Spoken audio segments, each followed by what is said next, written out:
Ce chapitre couvre les années 418 à 448.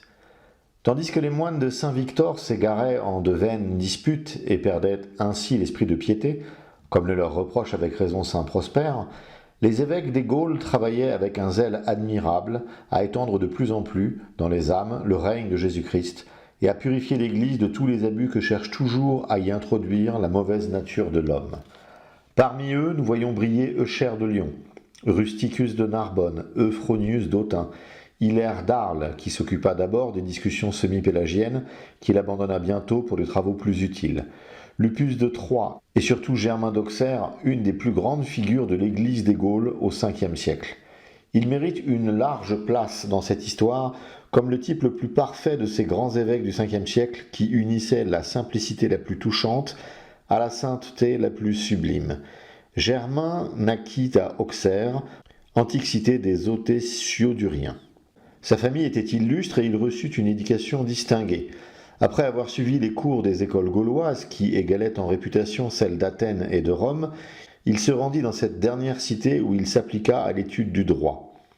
Ses études finies, il entra dans le barreau et plaida avec talent au tribunal du préfet. Bientôt, il eut ajouté une réputation brillante à l'éclat de sa naissance. Après son mariage, il fut élevé aux honneurs de la République et fut fait un des 12 ducs de l'Empire romain d'Occident. Germain s'occupait plus alors de ses plaisirs que de ses devoirs religieux, et il avait surtout une passion extraordinaire pour la chasse. Or, il y avait au milieu de la cité d'Auxerre un poirier d'une beauté remarquable, et Germain avait coutume de suspendre à ses branches les têtes des animaux sauvages qu'il avait tués. L'évêque Amator lui disait souvent « Cessez, je vous prie, ces restes des superstitions païennes, c'est un acte idolâtrique que vous faites en suspendant ainsi les têtes des animaux sauvages, vous offensez Jésus-Christ et transgressez les lois de l'Église. » Et quoique le saint homme lui donnât souvent cet avis, Germain n'en tenait aucun compte. L'homme de Dieu le suppliait encore de faire couper l'arbre, et il n'en faisait rien. Germain étant un jour allé à sa maison de campagne, le bienheureux Amator profita de l'occasion favorable, fit couper l'arbre, le jeta au feu et dispersa loin de la cité tous les trophées que Germain avait suspendus à ses branches. Aussitôt que le duc eut appris cette action de l'évêque, il devint furieux et, oubliant la sainte religion qu'il professait, arriva à l'improviste à la tête de ses gens pour tuer le bienheureux. Lorsqu'on annonça cette nouvelle à Amator, il répondit « Je ne suis pas digne de répandre mon sang pour le Sauveur et d'être martyr. » Et ayant connu par révélation divine que le temps de sa mort était proche et qu'il aurait Germain pour successeur, il se rendit pour le demander dans la cité éduenne, c'est-à-dire Autun, où habitait Julius, alors préfet des Gaules. Simplicius, homme d'une simplicité et d'une charité sublime, était évêque de cette cité. Ayant appris l'arrivée d'Amator, il alla au-devant de lui avec son clergé, accompagné du préfet Julius et de ses officiers. Ils le saluèrent avec vénération et le conduisirent jusqu'à sa demeure avec de grands honneurs. Le lendemain, Julius, ayant appris que le bienheureux venait le visiter, vint à sa rencontre et, comme un fils très chrétien, lui demanda humblement sa bénédiction.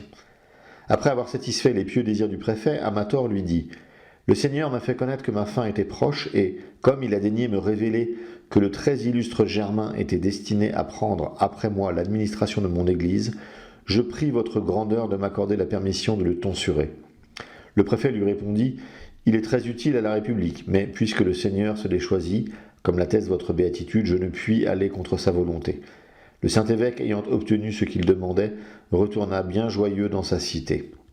À son arrivée, il convoqua tout le peuple à l'entrée de sa maison et dit ces paroles. « Mes enfants bien-aimés, soyez attentifs, car il importe que vous graviez dans votre mémoire ce que je vais vous dire. Je sais, à n'en pouvoir douter, que bientôt je quitterai ce monde. C'est le Seigneur lui-même qui me l'a fait connaître. Je vous exhorte donc à chercher avec soin parmi vous un homme bien capable d'être surveillant dans la maison de Dieu. » Alors il y a une note tout à fait bien à propos du Père Guettet qui rappelle que le mot épiscopos, épiscopus, évêque, veut dire surveillant. En entendant ces paroles, tous gardèrent un morne silence. Alors saint Amator se dirigea vers la Sainte Église et tout le peuple l'y suivit. Germain, accompagné de quelques soldats, voulut y entrer avec la foule. « Mes chers enfants, leur dit Amator, déchargez vos mains de ces javelots, quittez vos armes avant d'entrer dans la maison du Seigneur. C'est une maison de prière et non un champ de Mars. » Germain et sa suite obéirent et les portiers fermèrent ensuite les portes de l'église. Alors Amator éleva les mains au-dessus de Germain et, en invoquant le nom du Seigneur, lui coupa les cheveux, lui ôta ses ornements du siècle et le revêtit de l'habit de la religion. Il faut, maintenant, vénérable frère, lui dit-il ensuite, que vous mettiez tout votre soin à garder pur et immaculé l'honneur qui vous est confié, car à ma mort vous serez élevé à la charge pastorale par la volonté du Dieu Tout-Puissant. Depuis ce moment, le bienheureux Amator fut tourmenté par la maladie, il ne cessa point cependant d'annoncer aux fidèles la parole de Dieu. Il leur dit un jour, « Mes petits enfants, bientôt le Seigneur va recevoir mon âme, je vous en conjure, consentez tous à élire Germain pour mon successeur. » Toute l'assemblée répondit « Amen ». Ce ne fut pas toutefois sans verser bien des larmes, car tous ressentaient une douleur bien profonde de perdre un aussi bon pasteur. Une seule pensée pouvait les consoler, c'est qu'ils auraient après lui un évêque qui lui ressemblerait. À la 4e férié, jour des calendes de mai, c'est-à-dire le mercredi 1er mai 418, Amator se trouva bien plus mal. Il voulut cependant encore parler au peuple, qui poussait des gémissements. « Mes enfants, dit-il, séchez vos larmes, on ne doit s'affliger que quand on perd un bien pour avoir un mal. Vous avez tort de pleurer, puisqu'au bien succédera pour vous quelque chose de meilleur. » Il se fit ensuite porter à l'église afin de rendre son âme à Dieu, dans le lieu où, jour et nuit, il avait coutume de chanter ses louanges.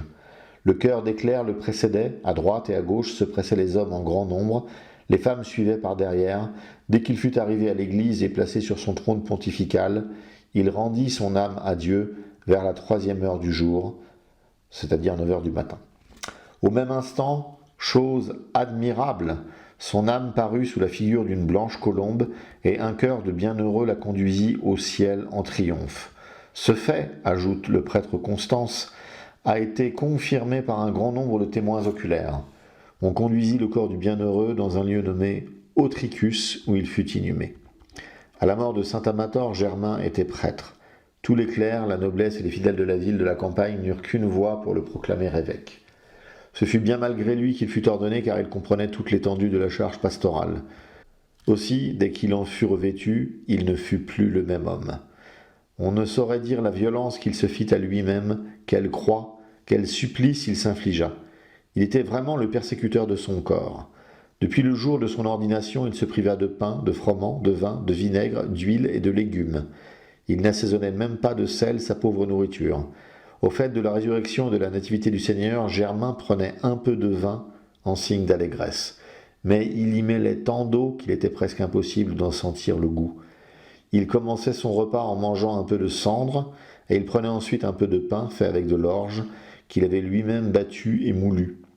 Il faisait ce repas, plus rude que le jeûne, vers le soir, et une seule fois par semaine, quelquefois au milieu de la semaine et plus ordinairement le 7e jour. Son vêtement était le même en toute saison et consistait en une cucule et une tunique. Il n'y ajoutait rien en hiver et n'en retranchait rien en été.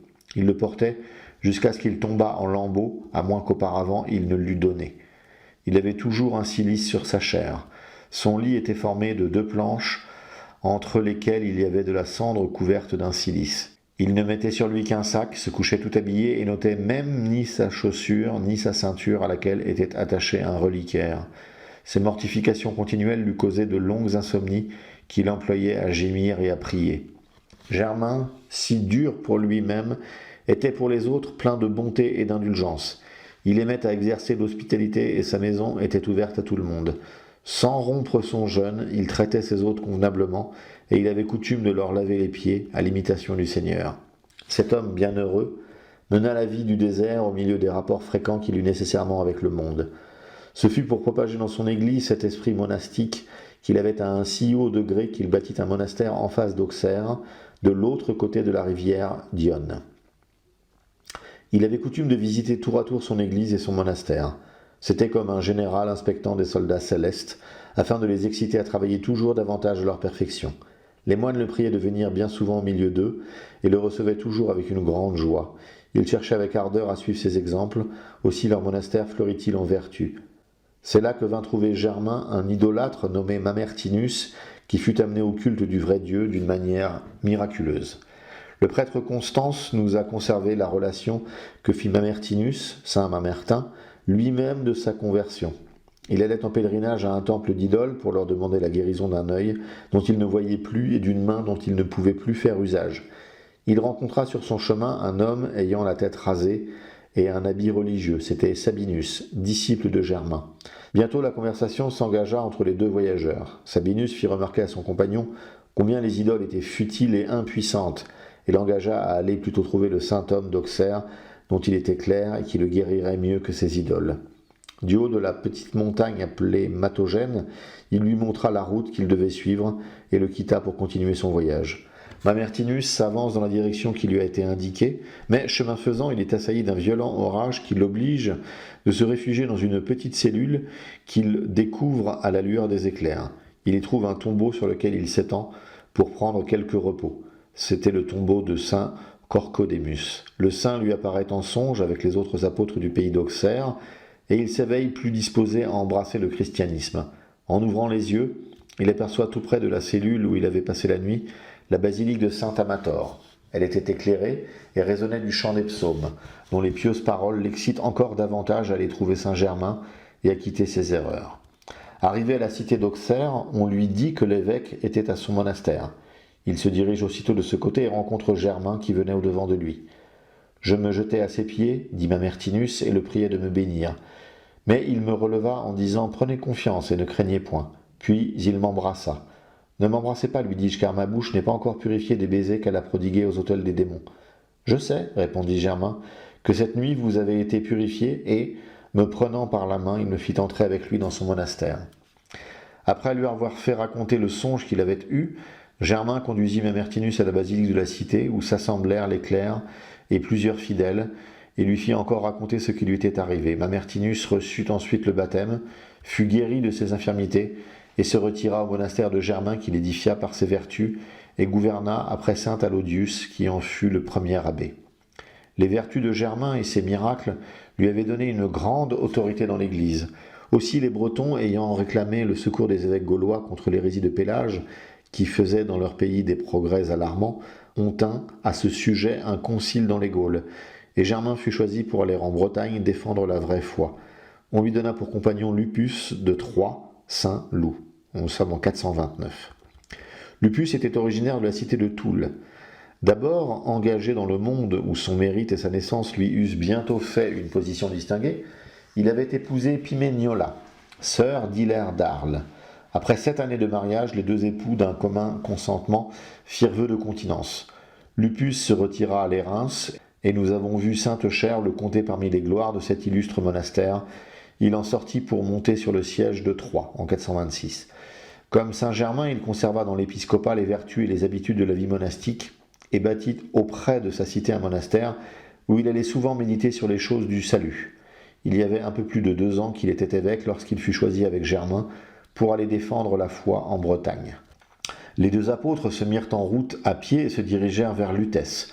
Arrivés au village de Nanterre, ils se sentirent accablés de fatigue et résolurent de s'y arrêter. Tous les habitants sortirent en foule au devant d'hommes aussi illustres, demandant leur bénédiction et leur rendant la vénération que l'on doit à des saints. Pendant que Germain adressait à ce bon peuple une exhortation touchante, il remarqua dans la foule une jeune enfant nommée Geneviève. Une lumière surnaturelle lui fit apercevoir en elle quelque chose d'angélique. Après son discours, il la fait approcher. Tous étaient dans l'étonnement et attendaient avec curiosité les paroles prophétiques du saint homme. Germain la baise au front et demande à ceux qui sont auprès de lui quel est son nom et quels sont ses parents. « Elle s'appelle Geneviève, lui dit-on, et ses parents se présentent aussitôt. Son père se nommait Sévérus et sa mère Gérontia. Saint Germain leur dit « Cet enfant est votre fille ?»« Oui, Seigneur, répondirent-ils. »« Heureux parents d'une si vénérable enfant, continua Germain.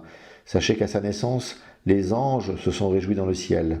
Elle sera grande devant le Seigneur, et beaucoup, dans l'admiration qu'ils concevront pour sa vie et ses vertus, renonceront au mal, se convertiront au Seigneur et recevront de Jésus-Christ la rémission de leurs péchés et les récompenses de vie. » Puis, s'adressant à Geneviève, il lui dit « Geneviève, ma chère fille. » Et Geneviève répondit « Père Saint, votre servante vous écoute, donnez-lui vos ordres. »« Je demande, lui dit Germain, que tu me dises sans crainte si tu veux te consacrer à Jésus-Christ et lui garder, comme son épouse chérie, ton corps pur et immaculé. »« Soyez béni, mon père, répondit Geneviève, car ce que vous me demandez est tout à fait conforme à mes désirs. Je le veux, Père Saint, et je prie Dieu de daigner accepter ma promesse. » Alors Saint Germain lui dit « Aie confiance, ma fille, et prends courage, que tes actions répondent aux désirs de ton cœur, et le Seigneur te comblera de grâce et de force. » Les deux évêques, étant entrés dans l'église, récitèrent avec le peuple les prières de la 9e et de la 12e heure. Et pendant tout ce temps, Germain eut les mains étendues au-dessus de la tête de Geneviève. Après l'office, la sainte enfant partagea le frugal repas des deux évêques, et ses parents l'emmenèrent à leur maison, après avoir promis de la ramener le lendemain matin. Dès qu'il fit jour, Sévrus conduisit sa fille à Germain, qui lui dit « Eh bien, mon enfant, te souvient-il de la promesse que tu m'as faite hier ?» Et Geneviève lui répondit « Père saint, je me souviens de la promesse que j'ai faite à Dieu et à vous.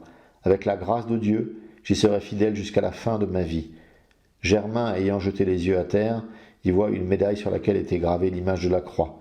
Il la prend et, la donnant à Geneviève, « C'est un souvenir que je te donne, lui dit-il. Porte-le toujours suspendu à ton cou. Méprise les vains ornements du monde. Tu as choisi Jésus-Christ pour époux, ne cherche donc qu'à lui plaire par ta beauté spirituelle. » Après ces paroles, il lui fait ses adieux, la recommande de nouveau à ses parents et se remet en route avec son saint compagnon. Bientôt, les deux évêques voyageurs s'embarquèrent pour la Bretagne. En quittant les côtes de la Gaule, le navire fut poussé par un vent léger. Mais à peine eut-il perdu la terre de vue qu'il s'éleva une violente tempête. Comme Jésus sur le lac de Génézareth, Germain s'était endormi. Lupus et les autres passagers l'éveillent, pleins d'effroi. Le saint évêque répand sur les flots quelques gouttes d'huile bénite et la tempête cesse aussitôt. En peu de temps, à la faveur d'un vent favorable, il touche le rivage breton où une grande foule de peuple était accourue pour recevoir les deux missionnaires. Bientôt, l'île de Bretagne retentit de leur prédication. Toujours suivis d'une foule immense, ils prêchaient, non seulement dans les églises, mais encore sur les places publiques et sur les chemins. Partout, ils affermissaient les fidèles dans leur foi et convertissaient les hérétiques. Comme les apôtres, ils avaient l'autorité que leur donnait leur caractère, leur vertu, leur science et les miracles que Dieu accordait à leur mérite, sans parler de la salutaire influence qu'exerce toujours la vérité sur les âmes droites et sincères. Aussi eurent-ils bientôt conquis tout le monde à Jésus-Christ. Les chefs du parti pélagien avaient jugé à propos de garder le silence jusqu'alors. Mais enfin, se voyant presque entièrement abandonnés, ils se décidèrent à demander une discussion publique aux saints évêques. Ils l'obtinrent facilement. Ils réunirent donc les quelques partisans qu'il leur restait encore, mirent leurs plus magnifiques habits, afin de produire plus d'effet, et se rendirent au lieu indiqué pour la conférence. Une grande foule les y attendait. Les deux évêques laissèrent à leurs adversaires une entière liberté pour exposer leurs erreurs. Ils en usèrent largement et firent de très longs discours. L'éloquence de Germain et de Lupus en fit prompte justice. À toutes les déclarations des Pélagiens, ils opposaient la sainte Écriture, et toutes leurs vaines paroles venaient se briser devant les preuves si claires et si incontestables de la vraie foi. Le peuple, témoin de la victoire des missionnaires, y applaudissait avec bonheur lorsqu'un tribun s'avança au milieu de l'assemblée avec son épouse et sa fille âgée de 10 ans et qui était aveugle. Le pauvre père vint se jeter aux pieds des évêques, les priant de guérir son enfant. Ils lui dirent de la présenter aux Pélagiens. Mais ceux-ci savaient bien en leur conscience qu'ils n'étaient pas des hommes à miracle, et ils se joignirent au peuple pour demander aux saints la guérison de la jeune aveugle. Ils ne purent résister à tant de prières, se mirent à genoux pour implorer le secours de Dieu, et quelques instants après, Germain, rempli du Saint-Esprit, invoque à haute voix la Sainte Trinité, prend le reliquaire suspendu à sa ceinture et l'applique sur les yeux de l'aveugle, qui recouvre aussitôt la vue. Témoins de ce miracle, les parents de l'enfant éclatent en transport de joie, une émotion profonde pénètre tous les cœurs, et dès ce jour, l'hérésie pélagienne fut détruite en Bretagne. Après avoir ainsi vaincu l'erreur et amené les esprits à la vraie foi, les deux évêques allèrent rendre grâce à Dieu au tombeau du glorieux martyr saint Alban. Germain, après y avoir fait sa prière, descendit dans le tombeau, y déposa les reliques qu'il avait coutume de porter, et prit à la place un peu de terre teinte du sang du martyr. Saint Germain et Saint Lupus étaient encore au pays des Bretons lorsque les Saxons unis aux Pictes y firent une irruption. Les Bretons n'étaient pas en état de résister à leurs ennemis, mais ils pensèrent aux deux évêques qui leur apporteraient bien certainement le secours de Dieu, et ils les supplièrent de venir dans leur camp. Leur arrivée causa autant de joie que celle d'une puissante armée. On approchait alors de la fête de Pâques, et suivant la coutume, beaucoup de catéchumènes se disposaient à recevoir le baptême. Les deux saints commencèrent à les instruire, et toute l'armée, pour célébrer dignement la grande fête chrétienne, éleva au milieu du camp une église de feuillage. Les Saxons apprennent que l'armée bretonne est tout entière à ses travaux religieux et conçoivent la pensée de la surprendre à l'improviste. Ils se mettent donc aussitôt en route, mais les Bretons sont avertis à temps. Germain se souvient de son ancien métier, il range l'armée en bataille, fait occuper les hauteurs qui dominent un vallon par lequel l'ennemi doit nécessairement déboucher, se met lui-même à la tête du corps principal et donne l'ordre à tous les soldats de crier ensemble et par 3 fois le mot Alléluia en se jetant sur l'ennemi. Bientôt les Saxons paraissent, comptant sur une victoire facile. Tout à coup les évêques donnent le signal, l'armée entière pousse le cri convenu que les échos répètent avec un bruit épouvantable. L'ennemi, surpris, étourdi, jette ses armes, s'enfuit en désordre, se précipite en grande partie dans le fleuve qui coule près de là. L'armée bretonne n'eut qu'à s'enrichir de butin et à s'en retourner paisible dans ses foyers. Elle n'avait plus d'ennemis à combattre. Les 2 missionnaires, après avoir ainsi remporté une double victoire sur les ennemis de la foi et sur les ennemis des Bretons, revinrent heureusement dans les Gaules qui les reçurent avec des transports de joie. La cité d'Auxerre soupirait ardemment après son pasteur. Pendant son absence, on l'avait surchargée d'impôts et elle n'avait d'espérance qu'en lui pour en être délivrée. Le Saint-Évêque ressentit au fond de son cœur toute la douleur de ses enfants et il se mit aussitôt en route pour la cité d'Arles où se trouvait alors le préfet des Gaules. Nous sommes en 430. Il voulait faire ce voyage avec un cortège peu nombreux et sans être connu, mais sa gloire était trop éclatante, elle le trahit, et il fut porté à Arles comme en triomphe. Le plus petit village et le municipe comme la cité venaient à sa rencontre et l'accompagnaient très loin. Il trouva sur son passage comme une armée rangée pour lui faire honneur. Il descendit à Lyon par la Saône, et dans cette illustre cité une foule immense vint se jeter à ses pieds et lui demander sa bénédiction. Il ne put refuser de nourrir ses bons fidèles de la parole de Dieu. Arles surtout reçut le bienheureux avec des transports de joie. Elle avait alors pour évêque saint Hilaire, distingué par ses éminentes vertus. C'était un admirable interprète de la foi, un infatigable ouvrier de la loi divine, et sa céleste éloquence était comme un torrent de feu. Il reçut Germain avec une tendresse vraiment filiale et le respect que méritait un apôtre. Auxiliaris était préfet des Gaules. Il fut doublement heureux de l'arrivée du saint homme, car le bruit de ses vertus lui avait inspiré un ardent désir de le connaître, et il espérait qu'il guérirait sa femme, tourmentée d'une fièvre carte depuis bien longtemps. Il alla donc au-devant de lui, et la majesté de son visage, la science qui éclatait dans toutes ses paroles, l'autorité de sa prédication le remplissaient d'un tel étonnement qu'il avoua que son mérite surpassait encore sa réputation. Germain guérit la femme du préfet et obtint facilement ce qu'il venait solliciter pour son peuple. Ce fut pendant ce voyage à Arles que Germain se lia d'une tendre amitié avec Hilaire, cette fleur qu'Honorat avait arrachée au champ du monde et transplantée à l'Érins, où il l'avait cultivée avec tant d'amour. Hilaire d'Arles était digne de Germain. La même charité brûlait au fond de leur cœur. Tous deux, ils étaient dévorés du même zèle pour la gloire de Dieu et de l'Église. Aussi unirent-ils leurs travaux pour déraciner les abus qui s'étaient implantés dans le domaine de Jésus-Christ. Il est malheureux que le prêtre Constance ait passé sur ces détails de la vie de son héros, mais Honorat de Marseille, l'historien d'Hilaire, nous a laissé 2 mots qui jettent beaucoup de lumière sur les 17 années de l'épiscopat du Grand Germain, comprises entre ses 2 missions en Bretagne. Hilaire, dit-il, allait souvent trouver Germain et il s'occupait avec lui de la vie des prêtres et des ministres, de leur progrès dans la vertu et des défauts qu'ils devaient travailler à corriger. Ils faisaient même ensemble des excursions en diverses cités des Gaules, et c'est ainsi qu'ils se trouvèrent ensemble à Besançon et s'occupèrent de l'affaire de Caelidonius, dont nous aurons bientôt occasion de parler. C'est au milieu de ces utiles travaux de réforme ecclésiastique et des soins qu'il prenait de son troupeau que Germain entendit pour la seconde fois les prières des fidèles de Bretagne en 447. Il y avait laissé quelques partisans de Pélage qui, après son départ, mirent tout en œuvre pour répandre de nouveau leurs erreurs. Après plusieurs années, ils étaient parvenus à séduire un certain nombre de fidèles, mais Germain vivait encore et les catholiques avaient gardé le souvenir de l'effet prodigieux qu'avaient produit son éloquence et ses miracles. Ils implorèrent son secours et Germain n'hésita pas à se mettre en route.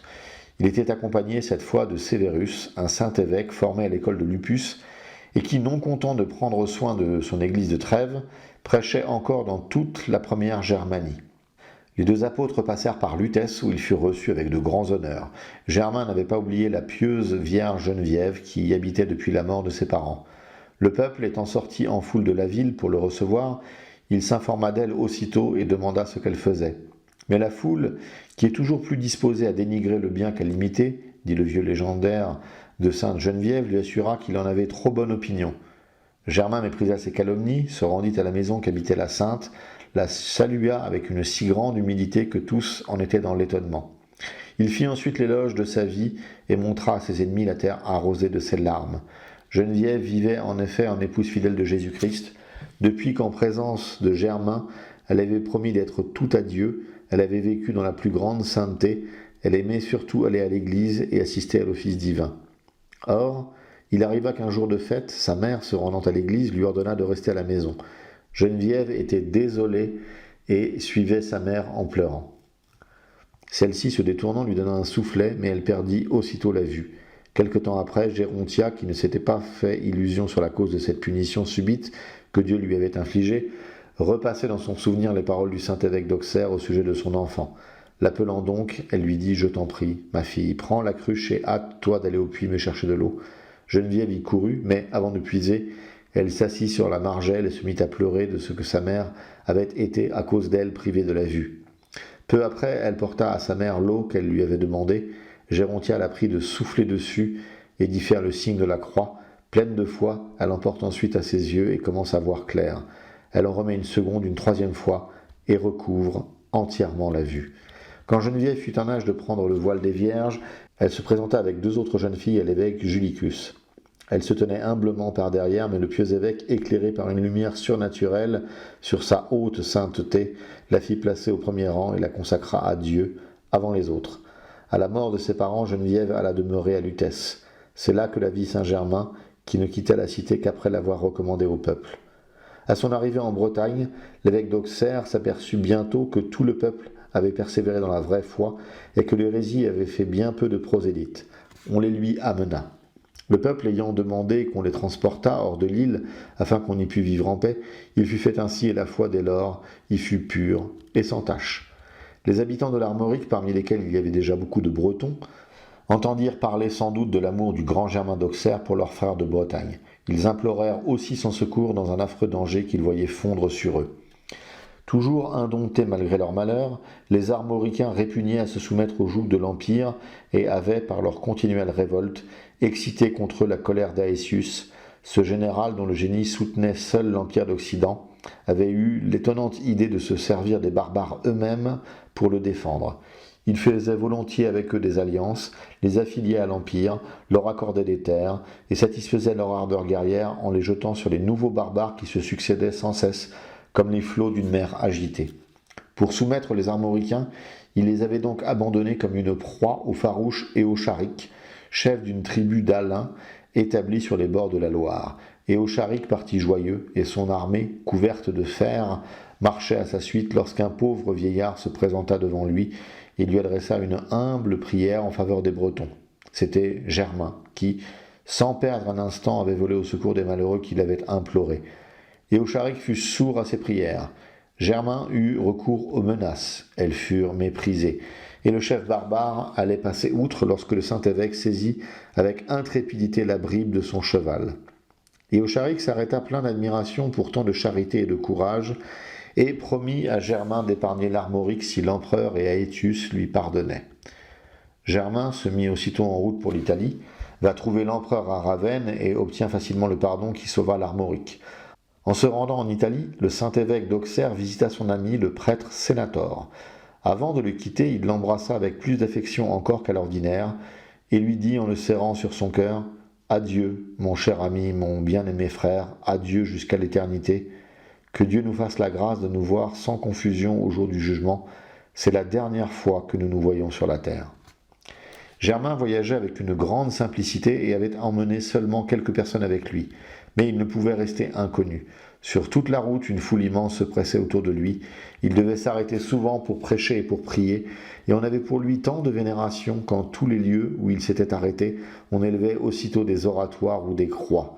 À tous les lieux saints qu'il trouvait sur son passage, il faisait sa prière, et partout il donnait des preuves de sa charité et de la puissance miraculeuse que Dieu lui avait accordée. En passant les Alpes, il rencontra un pauvre vieillard chargé de bois et succombant sous son fardeau. Il en eut pitié, mit sur ses épaules le fagot de bois, et, arrivé sur le bord d'un torrent, passa le vieillard lui-même sur l'autre rive. Il eût désiré, mais en vain, traverser 1000 ans sans être connu. Il s'y trouva un jour de fête solennelle en l'honneur des saints, et plusieurs évêques y étaient réunis. Étant entré dans l'église au moment où on célébrait les saints mystères, le démon, Par la bouche d'un énergumène aussitôt s'écria « Pourquoi, Germain, viens-tu nous persécuter jusqu'en Italie ? N'est-ce pas assez de nous avoir chassés des Gaules ? Le peuple est ému et dans l'étonnement à ces paroles. On cherche ce Germain, vainqueur des puissances de l'enfer, et bientôt, malgré la pauvreté de ses habits, on le reconnaît à la majesté de son visage. Il répond simplement aux questions qu'on lui adresse et ne nie pas l'ordre dont il est revêtu. Les évêques alors lui prodiguent à l'envi des témoignages de leur vénération. À leur prière, il guérit l'énergumène et nourrit de la parole divine la foule qui était accourue autour de lui, avide de sa bénédiction. Comme il sortait de la cité, des pauvres vinrent lui demander l'aumône. « Combien avons-nous encore » dit-il à son diacre. « 3 pièces d'or seulement, répondit le diacre. « Donnez-les à ces malheureux. »« Mais avec quoi vivrons-nous » ?»« Dieu nourrira ces pauvres, dit Germain. Donnez toujours à ces malheureux tout ce que vous avez. » Le diacre n'avait pas tant de foi en la providence et il garda une des pièces d'or sans rien dire. Tout à coup, les pieux voyageurs entendirent derrière eux des cavaliers accourir à toute bride. C'étaient les serviteurs d'un homme riche, nommé Léporius, qui accourait se jeter aux pieds de Germain pour le prier de passer chez leur maître, dangereusement malade avec presque toute sa famille. Germain y consent et les serviteurs lui offrent, d'après les ordres de leur maître, 200 pièces d'or. « Recevez-les, dit Germain à son diacre, et sachez que vous avez fait tort aux pauvres. Si vous eussiez tout donné aux malheureux que nous avons rencontrés, le Seigneur, au lieu de 200 pièces d'or, nous en eût envoyé 300. » Germain, après avoir guéri Léporius et toute sa famille, prit le chemin de Ravenne où était l'empereur. Les habitants, instruits de sa venue, l'attendaient depuis plusieurs jours.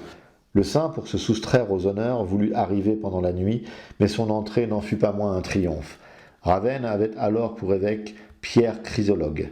Il vint recevoir Germain à la tête de son clergé. L'empereur Valentinien et sa mère Placidie lui rendirent les plus grands honneurs. L'impératrice voulut même lui offrir le premier repas qu'il devait prendre à Ravenne et lui envoya dans un bassin d'argent les mets les plus délicieux. Le saint-évêque les distribua à ceux qui étaient avec lui et envoya à l'impératrice un petit pain d'orge sur un plat de bois comme un gage de sa reconnaissance.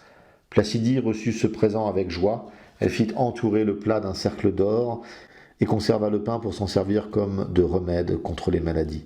Pendant son séjour à Ravenne, Germain faisait comme toujours de grands miracles. Partout le peuple le suivait en foule. Tous les malades qui l'imploraient étaient guéris, et de jour en jour croissait l'admiration qu'on avait tout d'abord conçue pour lui. 6 évêques vénérables, qui alors étaient à Ravenne, ne le quittaient presque pas, aussi frappés de l'éclat de ses vertus que de ses miracles. Bien longtemps après sa mort, il rendait encore témoignage de ses œuvres merveilleuses. S'entretenant un jour avec eux après l'office du matin, Germain leur dit « Mes très chers frères, je vous recommande mon passage. Pendant mon sommeil, il m'a semblé voir notre Seigneur me donner un viatique pour quelque grand voyage, et comme je lui en demandais la cause, « Ne crains pas, me dit-il, ce n'est pas en pays étranger que je t'envoie, je t'appelle dans ta patrie où tu jouiras d'une paix et d'un repos éternel. » Les évêques cherchaient à ce songe une interprétation différente de la sienne, mais il leur disait « Je sais bien quelle est la patrie que Dieu promet à ses serviteurs. » Quelques jours après, il se sentit incommodé et la maladie se déclara bientôt d'une manière effrayante. La nouvelle s'en répandit aussitôt dans la cité qui en fut émue et troublée tout entière. L'impératrice accourut auprès du saint évêque mourant, et comme elle lui disait qu'elle était prête à lui accorder tout ce qu'il lui demanderait, « Le seul bien que je vous demande, lui dit-il, c'est de renvoyer mon corps dans ma patrie. » Elle y consentit, mais bien à regret. Le jour et la nuit, la chambre du saint malade était remplie de personnes qui le venaient visiter. Les fidèles n'en sortaient que pour se rendre à l'église, où on ne cessa de faire des prières. Ce fut le 7e jour de maladie que l'âme bienheureuse de Germain s'en alla au ciel, le 31 juillet 448. Saint Germain avait été évêque d'Auxerre 30 ans et 25 jours. Aussitôt après sa mort, on partagea son modeste héritage. L'impératrice reçut son reliquaire, l'évêque Pierre s'empara de sa cucule et de son cilice.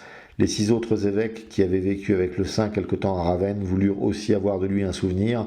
L'un prit son manteau, un autre sa ceinture. Sa tunique fut partagée en 2, ainsi que le sac sur lequel il couchait. Accolus embauma son corps, l'impératrice l'ensevelit elle-même, l'empereur fit tous les frais du convoi, et tous les évêques des lieux où passa le corps du saint le firent accompagner de ville en ville par leurs clercs. Il reçut de bien plus grands honneurs encore quand il fut sur le territoire gaulois.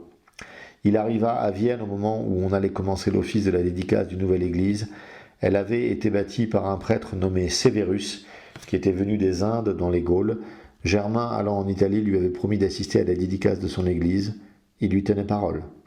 Depuis les Alpes jusqu'à Auxerre, tout le monde, sur le passage du corps du bienheureux, accourait pour le vénérer et lui faire honneur.